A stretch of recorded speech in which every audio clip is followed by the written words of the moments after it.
Eh bien, merci beaucoup, professeur Subramaniam, et merci de cette invitation. C'est un grand plaisir pour moi que d'être parmi vous.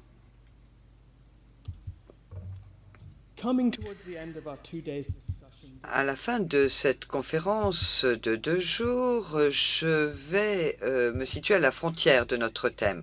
Je vais m'exprimer en tant qu'historien du XXe et du XIXe siècle et bien entendu, je suis obligé de remonter plus en arrière pour bien comprendre les connexions entre l'Asie du Sud et l'Asie du Sud-Est. Et ma présentation est motivée par les grandes divisions chronologiques dans l'historiographie qui ont été mentionnées par Sanjay dans ses commentaires d'ouverture. Et je vais donc vous évoquer la période fin du 19e, début du 20e siècle. Et je vais vous parler de l'historiographie de l'océan Indien qui remonte au 18e siècle. Dans les dernières tentatives pour écrire l'histoire moderne de l'océan Indien, on remonte au-delà de 1850 et c'est là qu'on voit l'apparaissance du monde de l'histoire moderne et de l'histoire imprimée dans cette nouvelle ère. Ce que je souhaiterais, c'est commencer par mettre en conversation ces deux histoires en reprenant le 19e siècle et en regardant un petit peu l'histoire de la baie du Bengale qui, comme l'a dit Sanjay Subramaniam, était une unité d'interaction beaucoup plus intriquée que dans l'océan Indien dans son ensemble. Ceci reste vrai, bien entendu, et est encore plus vrai au 19e siècle. À la fin du 19e siècle, la baie du Bengale était sans aucun doute la partie la plus connectée de l'océan Indien, notamment au niveau des migrations, mais également en termes de mouvement des capitaux. Les deux grandes ruptures du 19e siècle étaient les questions d'échelle et de contrôle politique. Je vais consacrer la plupart de ma présentation aujourd'hui sur la question de la périodicisation de ces ruptures et de la périodicisation de ces bonds en termes d'échelle quand on parle de connectivité dans le golfe du Bengale. Et je voudrais également parler des limites et fractures qui sous-tendent ces transitions. L'échelle de la mobilité humaine dans la baie du Bengale au 19e siècle est beaucoup plus importante de tout ce qui l'a précédé.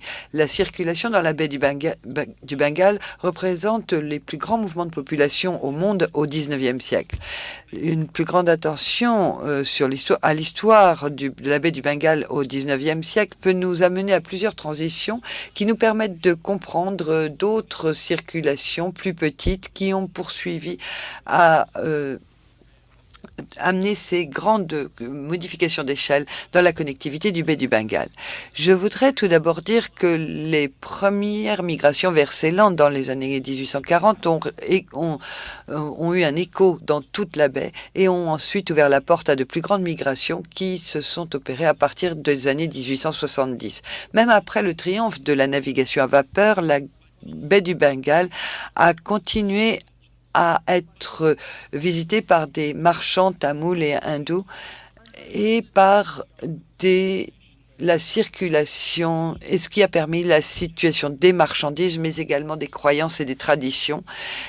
Et même lorsqu'il y a eu imposition du contrôle impérial sur la baie du Bengale, la circulation et les connexions sont restées très importantes. Je souhaiterais commencer par traiter de la question d'échelle avec la chronologie des circulations circulaires dans le golfe du Bengale pour ensuite parler des transitions que j'analyserai plus en détail tout à l'heure. Compte tenu de la profusion des manuscrits magnifiques qui nous ont été présentés au cours des 2 jours précédents, je vais m'excuser auparavant pour la brutalité très utilitaire de ce que je vais vous montrer maintenant. Voici une courbe qui montre l'arrivée et le départ des passagers assez lent en provenance de l'Inde, du sud de l'Inde. Et vous voyez entre 1840 et 1870. Et vous voyez que ce mouvement avait beaucoup augmenté pour atteindre près de 200 000 arrivées par an. Ceci s'effondre avec l'effondrement de l'industrie du café à Ceylan avant de repartir à partir de 1880, ce qui n'est pas sur ce graphique. Mais vous voyez que le nombre de personnes arrivant d'Inde pouvait y repartir. Et là, on ne parle pas des arrivées nettes, du solde migratoire net, car bien entendu, vous aviez des gens qui faisaient un deuxième, troisième, quatrième voyage au cours de cette période de 40 ans. Ici, le nombre d'arrivées et de départs vers les colonies du Détroit et la Malaisie. Et vous voyez que l'on parle de moins de personnes, on diminue d'un facteur de 10, mais vous voyez néanmoins une immigration qui continue d'augmenter vers les colonies du Détroit et vers la Malaisie. Encore une fois, près de 10 000 personnes par an entre les années 1850 et 1860. Pour aller un petit peu en avant dans l'histoire et pour parler de la Birmanie, ici vous êtes à la fin du 19e, début du 20e siècle et vous voyez que l'on avait plus de 200 000 personnes qui arrivaient de Birmanie, de Malaisie et de Ceylan pour s'établir dans les colonies du Détroit et la Malaisie, avec des chiffres un petit peu inférieurs vers la Birmanie et vers Ceylan, toujours la destination préférée. Deux autres graphiques et ensuite je vous promets que j'arrête.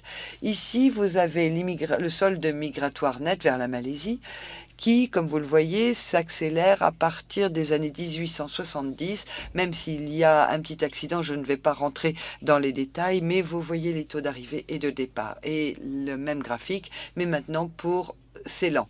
Et vous voyez que le solde migratoire net vers Ceylan est beaucoup plus important que celui pour la Malaisie sur la période envisagée. Tout ceci nous raconte une histoire très intéressante et très familière. Vous avez de plus en plus de surveillance et de contrôle des migrations dans la baie du Bengale, les inquiétudes des empires coloniaux qui catégorisent les différentes populations. Toutes ces données proviennent des archives des navires, des archives des autorités portuaires et des archives des différents gouvernements en place. Mais ces données sont pleines de lacunes. Je pense ce sont des données assez grossières, mais même les incohérences, même les lacunes nous donnent beaucoup d'informations quant à la manière dont ces informations ont été générées. Et nous donnent des informations sur la nature de ces migrations, comment ces migrations étaient contrôlées par les puissances politiques en place, et combien de migrations ont pu s'opérer non contrôlées et non rapportées par les statistiques. J'aimerais maintenant parler de deux points qui me semblent clés pour l'accélération de l'immigration. Le premier, c'est les années 1845, quand on voit une augmentation de la migration vers Ceylan et ensuite une accélération de la migration vers la Malaisie à partir de 1880, à partir de la Birmanie. Pour commencer à parler de l'immigration de masse vers Ceylan depuis l'Inde du Sud dans les années 1840. Il y avait de toute façon une grande tradition de main-d'œuvre qui se déplaçait dans le détroit et cela accompagnait le développement des plantations dans le golfe du Bengale et mis en place un modèle de recrutement de la main-d'œuvre. Pendant des centaines d'années, des ouvriers se sont déplacés, soit temporairement, soit de manière permanente, entre le sud de l'Inde et l'île de Ceylan. Pendant des siècles, des petits commerçants et des travailleurs agricoles se sont déplacés. Les Britanniques ont commencé à exploiter de manière plus systématique les richesses de l'île de Ceylan et avaient besoin de main-d'œuvre indienne. La conquête de l'intérieur des terres de l'île de Ceylan par la construction de routes et de ponts dépendait beaucoup des soldats indiens et pour la mise en exploitation des terres, il fallait de la main-d'œuvre indienne également. Ce que disait un planteur au début de 1840, c'est que ces terres jusqu'à présent désertiques vont être mises en valeur. L'immigration a atteint des chiffres très élevé en 1840-1850, puis s'est effondré avec la fin des plantations de café pour ensuite remonter à la fin des années 1850. Les recruteurs de personnel étaient absolument essentiels au processus et allaient devenir des personnages centraux dans toute l'histoire des migrations dans le golfe du Bengale. La plupart de ces recruteurs étaient les porte-paroles nommés des travailleurs qui se déplaçaient dans le golfe du Bengale. Ensuite, il y a eu des recruteurs plus professionnalisés qui allaient recruter dans différents villages dans le sud de l'Inde et amener les travailleurs dans les plantations à Ceylan. De nombreux sociétés ont ensuite été créées par les employeurs dans les plantations pour recruter des ouvriers. Et bien entendu, l'endettement était un argument essentiel. Les familles se voyaient prêter de l'argent, les familles des recrutés se voyaient prêter de l'argent. Une fois endettés, les migrants étaient dans les mains de leurs recruteurs qui contrôlaient les magasins sur la plantation, magasins auprès desquels les ouvriers devaient acheter ce qu'ils souhaitaient acheter. Et vous avez évidemment des relations de famille et d'appartenance à des villages qui pouvaient exister. Mais la relation d'endettement était sans doute une relation très forte. Tout ceci m'amène de commerce à croyance, mais d'une manière assez distincte de celle dont nous avons parlé jusqu'à présent. Tous les cercles de circulation ont accompagné cette circulation de main-d'œuvre. La circulation était au départ non régulée par l'État ou par les planteurs. La première invocation que j'ai vue de la diaspora tamoule est dans la bouche de Norman Sargent, un Britannique qui a écrit La dispersion de l'Église tamoule. Et il reprend l'histoire de la chrétienté tamoule au XIXe siècle. Et Roland, qui avait mené les missions tamoules, nous décrit le début de la culture du café à Ceylan. Les planteurs anglais étaient absolument étonnés d'entendre leurs ouvriers chanter des chants chrétiens dans les magasins de leur plantation. Ces Tamouls révéraient le vrai Dieu dans une terre étrangère. Les catéchistes ont ensuite mené des missions, mais les traditions et le culte a suivi son propre chemin. Et à partir de là, la vraie foi a été transportée tout autour du golfe de Bengale, alors que certaines personnes retournaient vers leur village et que d'autres traversaient vers d'autres contrées en Malaisie. Et quand on regarde les archives de l'Église méthodiste tamoule de Singapour, on trouve les connexions qui sont très fortes au XIXe siècle. Vous avez des registres de baptême, d'enterrement qui montrent que tout ceci est très étendu. Évidemment, ces transformations dans l'hindouisme populaire sont également opérées. Les connexions entre l'augmentation des migrations à Ceylan et ensuite vers la Malaisie sont tout à fait directes et émergent dès les années 1840. Ici, vous voyez comment on peut compliquer les différentes vagues de migration et comment on peut les relier entre elles. La première connexion est écologique. L'expérience de la culture de café est arrivée en Malaisie par l'intermédiaire de Ceylan et les planteurs se sont déplacés avec les ouvriers ayant acquis une première expérience de la plantation de café à Ceylan. À Ceylan, on avait l'habitude de travailler avec des ouvriers tamouls et cette tradition s'est perdurée en Malaisie. Les liens entre Ceylan et la Malaisie permettent d'expliquer pourquoi les quartiers tamouls jouent un rôle si important pour envoyer de la main-d'œuvre en Malaisie, comme par exemple le quartier de Telagu. Les planteurs de café en Malaisie ont également introduit le système de recrutement de main-d'œuvre. Les plantations de café se basaient sur le recrutement par les Kondoli, même si nous n'avons que très peu d'éléments là-dessus. Mais il est très clair que l'existence de réseaux préexistants de recruteurs Kongoni a permis d'étendre ce réseau d'immigration après 1840. Si les migrations vers Ceylan était l'extension de réseaux préexistants dans l'histoire. Les mouvements vers la Malaisie, donc une distance plus longue, requéraient plus de travail de la part de l'État et des employeurs.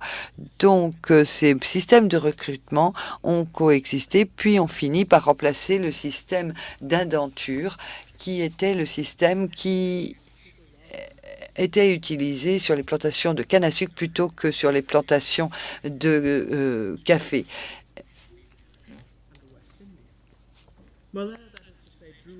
La Malaisie a utilisé les contrats d'indenture et également les réseaux d'immigration spécifiques qui ont commencé assez lents, puis qui ensuite se sont étendus à toute la baie. La terre est bonne, écrivait un planteur de Malaisie. Le climat est bon et nous n'avons besoin que de la main de l'homme pour créer l'abondance. Et ces mains venaient pratiquement toutes du sud de l'Inde. Comme la culture de la canne à sucre s'est développée dans les années 1850, le besoin en main-d'œuvre agricole s'est intensifié. Les planteurs voulaient, pour récupérer leur investissement qui consistait à faire venir ces travailleurs, les planteurs exigeaient que les ouvriers leur signent un contrat de travail de 3 à 5 ans. Les planteurs ont commencé à recruter par l'intermédiaire de 2 agences, une qui s'appelait Adamson, Targott et compagnie, qui était d'origine écossaise, et 2 sociétés d'origine indienne. Et entre ces 3 entreprises de recrutement, on a procédé à la majorité des recrutements par contrat d'indenture jusqu'en 1860. À partir de 1866 et jusqu'en 1910, fin de l'indenture en Malaisie, ce sont de très très grands nombres de travailleurs qui sont allés dans le cadre de contrats d'indenture vers la Malaisie en provenance du sud-est de l'Inde.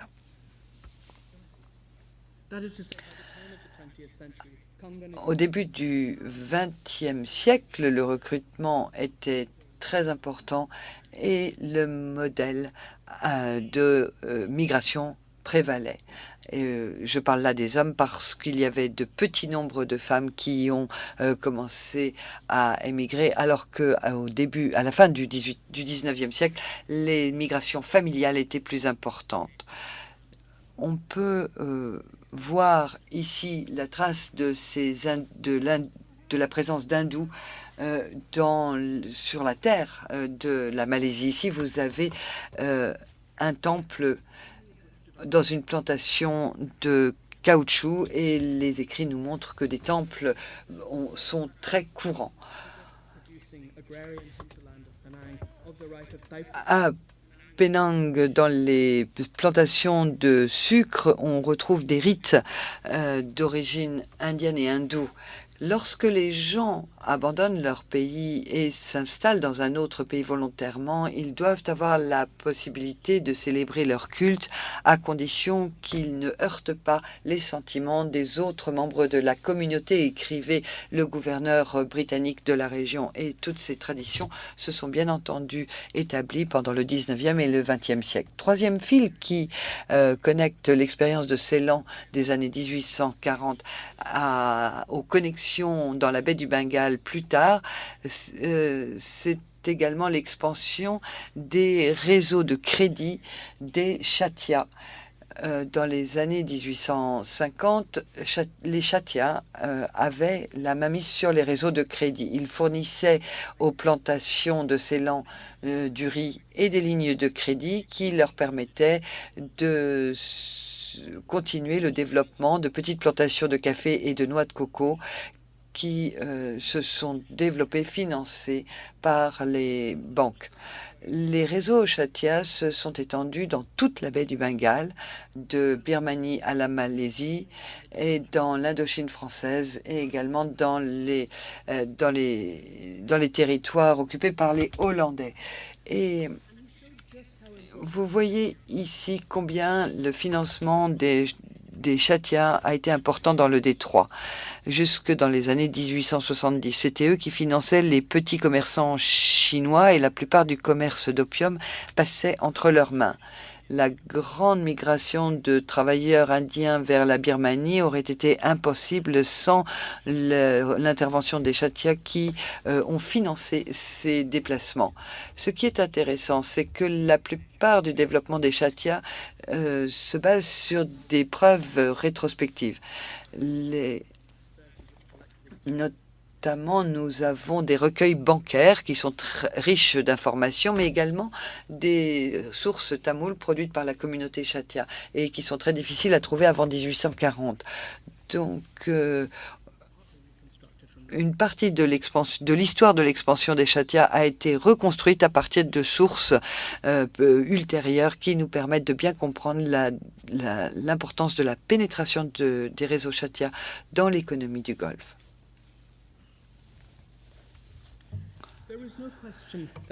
Il n'y a aucune question que l'ouverture du canal de Suez et que l'expansion des navires à vapeur ont apporté des changements d'échelle très importants à la fin du 19e siècle. Ceci faisait bien entendu partie d'une accélération mondiale. Mais si vous regardez la chronologie du golfe du Bengale, les choses sont moins évidentes.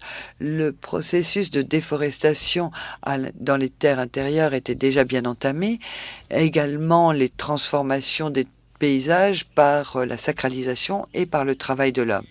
Et certains réseaux de vente persistaient, même s'ils s'adaptaient à l'époque de la vapeur. Ici, une carte de la navigation à vapeur britannique autour de l'Inde à partir de 1910. Et ce qui est intéressant, c'est de voir que cela colle presque trait pour trait aux cartes très modernes. Vous avez toutes ces connexions avec tout le golfe du Bengale qui continue d'exister, et notamment au départ de Madras. Donc, la société de navigation à vapeur a permis d'augmenter le trafic de biens et de passagers dans toute la baie avec des lignes entre Calcutta, Akiab et Rangoon. En 10 ans, vous aviez une liaison hebdomadaire entre Rangoon et la côte de Madras. Ensuite, vous aviez de Madras à Pondichéry, Patnam et Penang et Singapour. Coïncidant à cette carte de navigation, les mouvements entre l'Inde et la Birmanie ont véritablement décollé et ils étaient beaucoup plus diversifiés dans leur composition que les migrations vers Ceylan. La plupart des migrants vers la Birmanie ne venaient pas tous des régions tamoules, mais également d'autres régions de l'Inde plus côtières. Ils étaient rejoints par des migrants du Bengale et les mouvements ont continué dans le delta du Bengale. À la différence de la Malaisie et de Ceylan, le développement de la Birmanie ne dépendait pas de l'agriculture et des plantations, et les migrants ont occupé de très nombreux postes. On pouvait les retrouver dans de petites usines comme sur la terre. Ils étaient beaucoup moins concentrés dans des lieux particuliers. Dans ce sens, la migration vers la Birmanie était la plus libre de toutes, mais le système du recrutement et de l'endettement ont joué un rôle similaire. Vous avez un contraste entre Ceylan et la Malaisie d'un côté et la Birmanie de l'autre. D'abord, la Birmanie était régulée comme une colonie de l'Empire britannique. Donc, les migrants qui venaient d'Inde étaient considérés comme des migrants domestiques et étaient beaucoup moins contrôlés. Du coup, les statistiques sont beaucoup moins certaines que celles qui concernent la Malaisie ou qui concernent Ceylan. Deuxièmement, en Birmanie, la main-d'œuvre migrante a été absolument essentielle pour les transformations du XXe siècle. Si l'on regarde ça de manière agrégée, chaque migration avait sa propre dynamique sociale et géographique. Cela concernait certaines régions qui ont envoyé leur main-d'œuvre vers la Birmanie, Le Punjab, Delhi et la région de Madras sont principalement allés en Malaisie. Et vous avez un chevauchement entre ces routes qui s'entrecroisent. Vous aviez des villages. Dans certains villages, les hommes pouvaient aller dans différentes destinations. Vous avez des familles où un frère allait tenter sa chance en Birmanie, l'autre à Ceylan et le troisième en Malaisie. Il voulait atténuer les énormes risques qu'il prenait. D'autres voyages étaient plus séquentiels et certains faisaient le voyage dans toute la baie du Bengale sur le cours de leur vie. Quelques années à Ceylan, quelques années en Malaisie, quelques années en Birmanie. Et ces relations qui ont commencé dès les années 1840 avec le café à Ceylan, qui ensuite sont allés en Malaisie, mais ensuite ces familles ont cherché de nouvelles frontières en Birmanie. Et à partir du 20e siècle, tous ces migrants et les descendants de ces migrants sont devenus les fonctionnaires de l'autorité en place. Ils sont devenus des juges, des fonctionnaires. Et certains ont également établi des pêcheries. Et à la fin du 19e siècle, il y avait une inquiétude de voir que la main-d'œuvre dans les pêcheries indiennes était de plus en plus encouragée à se rendre en Malaisie.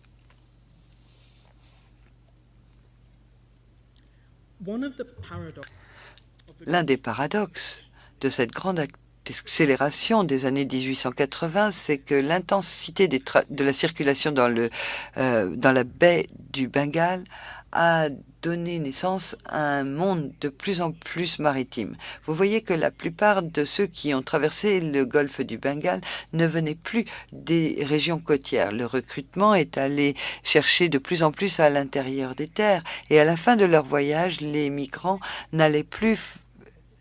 pouvaient échouer soit dans les plantations, soit dans les villes portuaires. Dans les années 1850, la plupart des migrations venaient des régions côtières de l'Inde et continuaient de vivre dans les villes de Singapour et de Penang. Dans les années 1870, vous aviez autant de migrants dans les plantations que dans la ville de Singapour. Mais dans la dernière partie de mon exposé aujourd'hui, je voudrais revenir aux villes portuaires. Elles ont joué un rôle critique pour la transformation de la frontière de l'Asie du Sud-Est. Elles étaient le point d'arrivée des migrants chinois et indiens et ont joué un rôle fondamental pour la redistribution des populations dans la région. Et bien entendu, si de nombreux migrants restaient dans les villes portuaires, d'autres sont allés dans les plantations mais les migrations dans les villes portuaires étaient moins régies par les États coloniaux et dépendaient d'un recrutement plus informel. La population de Madras au début du XXe siècle, la population de Madras née à Penang, Rangoon et Colombo était plus importante que toute la population des gens nés à Madras. Donc, à Madras, les habitants provenant de Rangoon, Calcutta et Colombo étaient plus importants que la population des autres villes indiennes, y compris Bombay. Donc cela vous montre la frontière urbaine pour les migrants du sud-est de l'Inde, même si la migration pour les plantations commençait à prédominer. Et puis cela a reformé le monde. On vous parle de la communauté Maracaya qui avait des connexions de longue date avec le golfe du Bengale et qui a joué, bien entendu, un rôle social et culturel très important. Et dans cette dernière partie de ma présentation, j'aimerais vous montrer comment les Maracayas se sont adaptés aux transitions du XXe siècle que je viens de vous décrire. En 1874, on avait observé que 1000 personnes de la côte du détroit de Coromandel étaient établis à Penang, quelques-uns avec leurs familles. Beaucoup étaient allés à Penang, pas directement en provenance de l'Inde, mais en provenance des colonies du détroit de Maracaya. Certains étaient mariés à des femmes malaises est complètement établie. À partir du XIXe siècle, le paysage urbain témoigne de la présence des musulmans tamouls. Et là, je voulais vous montrer ces photos de Penang et de Singapour. Alors à Singapour, il était peint en couleur saumon auparavant. Néanmoins, vous avez le mouvement des croyants et vous aviez eu la circulation des religions. Les Maracayas ont également joué un rôle crucial dans le commerce.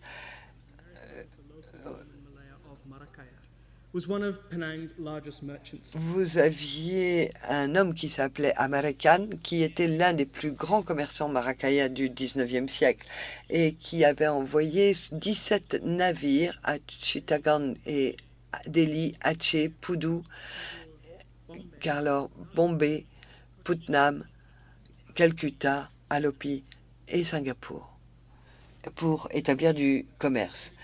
Les marchands de Maracaya ont joué un rôle crucial pour l'extension des migrations, y compris l'émigration de main-d'œuvre agricole. Tout ceci s'est accompagné par le rapide développement de Singapour et de Penang en tant que port. Les nombres de navires Maracaya qui traversaient le golfe du Bengale a fini par susciter l'attention des autorités. Et différentes affaires ont été mises en lumière avec des bateaux trop chargés qui traversaient le golfe. Comme le notait un observateur, on sait très bien que les bateaux qui arrivent à Penang sont beaucoup trop chargés. Les conséquences ont quelquefois été fatales, avec beaucoup de passagers qui sont morts pendant la traversée. Il est néanmoins difficile de trouver des preuves de tout cela, car nous n'avons pas de manifeste de passagers, mais il est très probable que ces passagers étaient non seulement des musulmans tamouls qui allaient travailler dans les colonies, mais également des personnels agricoles recrutés dans l'intérieur des terres pour les plantations de café. À la veille de la grande expansion, les autorités des colonies notaient qu'il y avait de très nombreux navires qui appartenaient à des musulmans qui transportaient plus de 4000 personnes à travers le golfe du Bengale par an. Et puis les musulmans tamouls ont également joué un très grand rôle pour donner forme aux rituels dans les rues de Penang et de Singapour. Une variance connue comme Boria montre la présence de ces tamouls musulmans à Penang. Et vous avez les processions en l'honneur de Shah Muhammad qui était un très grand événement qui attirait de très très nombreuses foules. Néanmoins, dans les années 1870, la capitale des Maracayas devenait de plus en plus riche. Et si on lit Salma Cour, ça c'est le résultat d'une vingtaine d'années de travail sur la richesse de Penang et des Maracayas. Et on voit tout ce qui est fait autour de la mosquée. Et la terre est très cruciale au développement de la communauté Maracaya à partir de la moitié du 19e siècle, alors qu'ils étaient marginalisés dans les activités de commerce, mais ont investi leur capital dans les terres de Penang. Et maintenant, pour en arriver à la fin de mon histoire, ils ont surtout investi leur capital dans la presse et dans l'imprimerie. Ils ont été cruciaux pour le développement de la presse et des journaux dans la baie du Bengale. Ils ont permis la prolifération de petites entreprises d'impression et d'imprimerie avec la production de journaux dont certains n'ont pas duré très longtemps, de livres, de manuels d'instruction et de livres sur la généalogie des saints. Le premier journal en langue tamoule, Tangal Nascent, a été produit en 1866. Le premier éditeur avait également mis en place le premier journal en langue malaisienne pour populariser la langue malaisienne. La plupart des éditeurs tamoul étaient également soutenus financièrement par des capitaux chinois. Ici, vous avez le tout premier journaux Singai Nascent qui, en 1880, est le journal tamoul qui est duré le plus longtemps et pour lequel nous ayons 4 années complètes de numéros qui soient disponibles à la Bibliothèque nationale de Singapour. Ici, évidemment, c'était une publication soutenue par les Maracayas. Et ils avaient des abonnés partout, à Sumatra, à Java, dans le Siam, en Indochine et en Inde. Dans un premier message à ses abonnés, Singai Nascent déclare qu'à partir de maintenant, nous allons produire des nouvelles de Caracas, d'Europe, de Chennai, de Jaffna, pour suggérant ainsi l'étendue des intérêts de ses lecteurs. Et pour moi, qui ai eu la chance de pouvoir les lire, vous avez là des journaux très modernes qui témoignent des voyages faits par les musulmans à travers du Golfe. Alors, le journal nous raconte des histoires absolument fascinantes. Les nouvelles vont des nouvelles locales aux nouvelles mondiales. Cela peut commencer par les réunions du comité de la mosquée, les différents procès, les résultats des courses, les vols, les meurtres.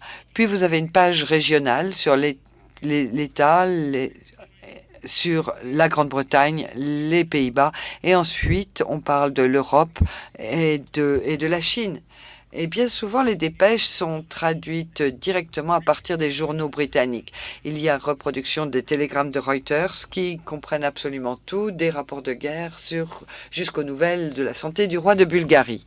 Mais ce qui est absolument extraordinaire, c'est la mobilisation du capital Maracaya qui se combine à une circulation physique et culturelle dans l'Asie du Sud et du Sud-Est qui ont permis l'établissement d'institutions plus établies de la diaspora et qui nous amènent au XXe siècle parce que les réseaux d'imprimerie qui ont permis la circulation de ces journaux tamouls ont permis la dissémination et la créativité des Tamouls au XXe siècle. Les Tamouls étaient très impliqués dans le débat sur la réforme qui ont commencé avec la visite de Periyar Remisa en Malaisie et à Singapour. Donc, pour conclure, nous voyons comment cette histoire du 19e siècle nous permet de faire le lien avec l'histoire du golfe du Bengale et l'histoire de l'Asie en général. Mais il reste beaucoup à faire pour analyser les réseaux financiers, ceux des Chatia d'un côté et ceux des Maracayas de l'autre. Et le professeur japonais Harmashita, qui est un expert dans ce domaine, a commencé à travailler en remontant de Sabouze pour voir les diasporas commerciales et voir quelles sont les interactions entre Chatia et Maracaya au cours du 16e, 17e, 18e et 19e siècle. Et nous pouvons également étudier la littérature polyglotte arabo-musulmane et voir comment les manuscrits ont pu se déplacer et ont permis la production de ces journaux tamouls au début du 19e siècle, ce qui a permis de faire circuler les idées, de générer des débats. Et c'est un sujet sur lequel nous devons continuer à travailler. Je vous remercie.